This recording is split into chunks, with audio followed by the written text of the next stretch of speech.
정경련 회장단이 경제 상황이 갈수록 악화되고 있다며 정부에 적극적인 경기 부양을 주문했습니다. 정치권의 경제 민주화 이슈와 관련해서는 경제 주체 간의 조화로운 상생이 기본이라며 불편한 기색을 내비쳤습니다. 김치영 기자입니다. 지난 5월 이후 하반기 들어 처음 개최된 전국경제인연합회 회장단 회의.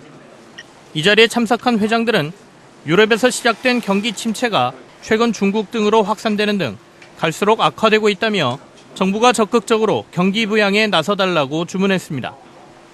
주력 시장의 침체와 중국 경제의 성장 동력, 성장 둔화 등으로 2%대의 저조한 성장에 그칠 것이라는 데 주목했습니다. 정부의 적극적인 경기 부양책이 필요하다는 데 의견을 같이 했습니다. 얼마 전 정부가 2차 경기 부양책을 내놓았지만 최근의 경제 상황으로 미뤄봤을 때 만족스럽지 못하다는 의미입니다.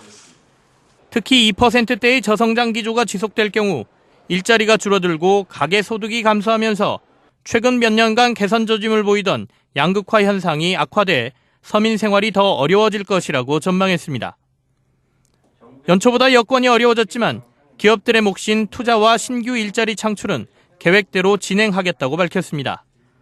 30대 그룹은 올해 지난해보다 10.2% 증가한 120조 9천억 원의 투자를 진행키로 했으며 상반기까지 약 45%인 54조 3천억 원의 투자를 시행했습니다. 신규 일자리는 지난해 대비 3.4% 늘어난 13만 5천 명을 채울 계획입니다. 정경련은 새누리당 경제민주화 실천 모임이 발의할 것으로 알려진 금산분리 강화 입법안에 대해서도 반대 입장을 분명히 했습니다.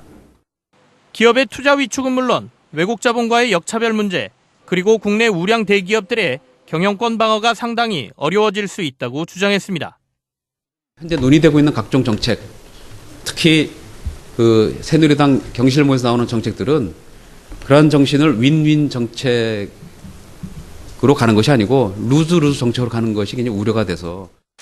경제 5단체장 중심으로 만들어진 경제살리기 특별위원회와 당초 9월 중 열기로 했던 세계 경제부처 장관과의 합동회의는 격상된 다른 회의가 생겨 열지 않는다고 말했습니다. 그 회의를 대체할 만한 다른 회의가 지금 발생이 돼서 그 회의로 대체해서 그 회의가 지금 그 3개 경제부처 장관과 5단체 장관의 1차 회의를 못하게 된 겁니다. 구체적인 내용은 상의해서 적절한 시기에 발표할 것으로 생각합니다. 이번 정경련 회장단 회의에는 허창수 회장을 비롯해 신동빈 롯데, 정준양 포스코 회장 등 7명만이 참석했습니다. 이건희 삼성그룹 회장과 정몽구 현대차 회장 등 4대 그룹 회장들은 지난해 3월 회의 이후 정경련 회장단 회의에 모습을 드러내지 않고 있습니다. 한국경제TV 김치영입니다.